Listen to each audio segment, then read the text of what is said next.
సూళ్లూరుపేట పట్టణాన్ని అందంగా తీర్చిదిద్దుతామని ఎమ్మెల్యే నెలవల విజయశ్రీ అన్నారు. సూళ్లూరుపేట ప్రాంతంలోని హోలీ క్రాస్ సర్కిల్ వద్ద నూతనంగా ఏర్పాటు చేసిన ఐ లవ్ సూళ్లూరుపేట ఐకాన్ బోర్డును ఆమె ప్రారంభించారు. సూళ్లూరుపేట రాకెట్ సిటీ, శ్రీహరికోటకు గుమ్మం, ఫ్లెమింగో పక్షుల స్వర్గం, శ్రీ చెంగాళమ్మ తల్లి పుట్టినిల్లు. ఈ అందాల పట్టణంలోని హోలీ క్రాస్ సర్కిల్ వద్ద కొత్తగా ఏర్పాటు చేసిన I love you Sullurpeta icon బోర్డును ఎమ్మెల్యే డాక్టర్ నెలవల విజయశ్రీ ప్రారంభించారు. ఈ సందర్భంగా ఆమె మాట్లాడుతూ కాళంగి నది పక్కన ఉన్న డంపింగ్ యార్డ్ను తొలగించి అక్కడ ఆధునిక పార్కు నిర్మాణం చేపడతామని తెలిపారు.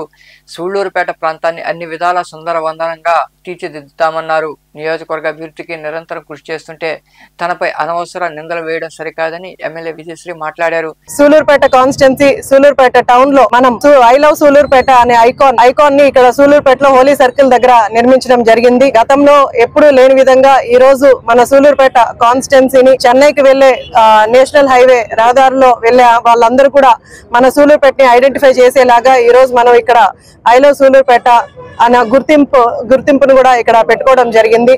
అలాగే మన సూళ్లూరుపేట ప్రాముఖ్యతనిచ్చిన ఫ్లెమింగోస్ కానీ, అలాగే ఇస్రోన్ కానీ, అలాగే ఇక్కడ చెంగాళమ్మ టెంపుల్ ని కూడా అన్ని కూడా ఇక్కడ పెట్టడం జరిగింది. మన సూళ్లూరుపేట ఐడెంటిఫికేషన్ కోసం మనము, అలాగే ఈ సూళ్లూరుపేట బ్యూటిఫికేషన్ కోసం ఈ రోజు ఇక్కడ ఏర్పాటు చేయడం జరిగింది. అలాగే మనం సూళ్లూరుపేట టౌన్ లో ఎన్నో డెవలప్మెంట్ యాక్టివిటీస్ చేస్తున్నాం.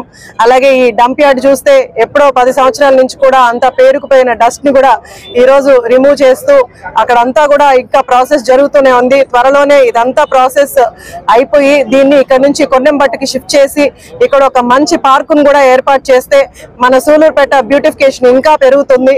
అలాగే డెవలప్మెంట్ కోసం కూడా మనం కృషి చేస్తూ ముందుకెళ్తున్నాం. కానీ గత పాలకులు ఇప్పుడు ఎన్నో అవాస్తవాల్ని జనాల్లోకి తీసుకెళ్తూ మీరే చూసుంటారు. రీసెంట్ గానే మనకు ఆర్టీఓ గారి దగ్గరకు వెళ్లి ఇసుక గురించి, గ్రావెల్ గురించి మాట్లాడిన పరిస్థితులు మనం చూసాం. ఈ కార్యక్రమంలో పార్టీ నాయకులు తదితరులు పాల్గొన్నారు.